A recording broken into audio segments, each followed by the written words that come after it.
See, sometimes we can be so in love with insurance, so in love with our own products, that we forget that not everyone sees from our point of view. Not everyone thinks like us, not everyone sees like us.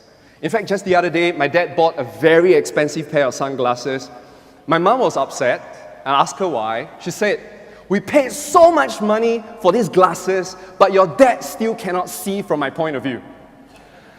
So you can see, clearly, it is not easy to see from another person's point of view.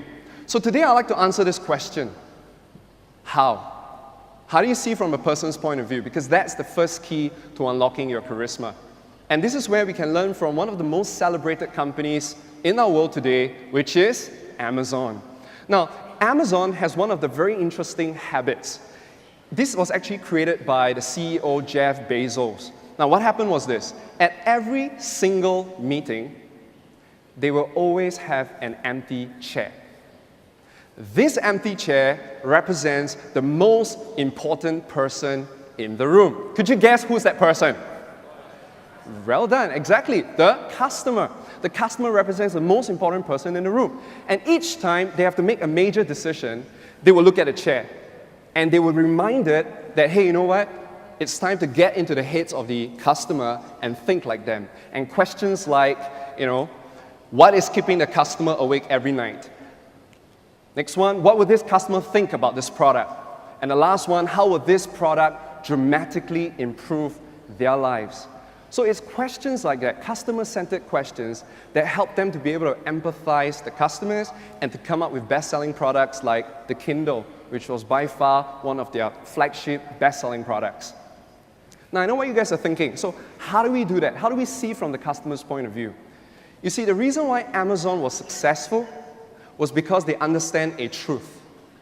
And this is the truth. They understand that people don't buy because they understand your products. They realize that people buy because they feel understood by you. In fact, it is the empathy, not the eloquence, that's going to help you sell more products. Tip number one is we got to talk less about our products and start to ask more about the customers. It's a basic one. The second one is this: when your customers are talking, make sure you are listening intently to what they say. Quietly listening. Why? Because do you know that the word listen shares the same alphabet with the word silent? So there's a reason why, listen silently, right? Last one is very simple. You got to make sure that you're constantly getting out of your heads and into their heads and stay there. You're telling your customers, hey, you know what? I understand you. And because you understand them, then you are in a better position to give them great advice. Advice that they will thank you many, many years later.